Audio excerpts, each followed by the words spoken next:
Hi friends, hope all of you are keeping safe in these corona times. We here in India are suffering from the second wave, so it's a difficult phase we are going through. Let's hope it all tides over soon. Anyway, I'm here to share a little gardening experiment with you.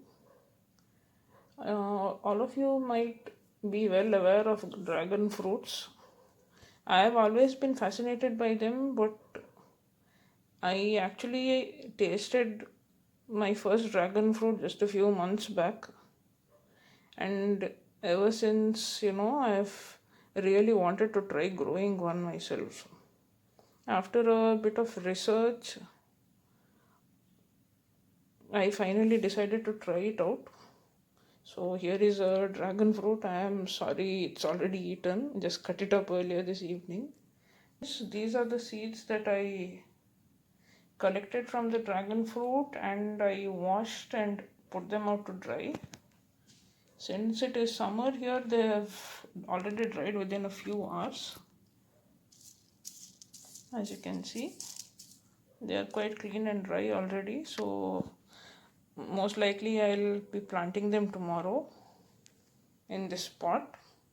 It has to be, the mud has to be removed and refilled again, obviously.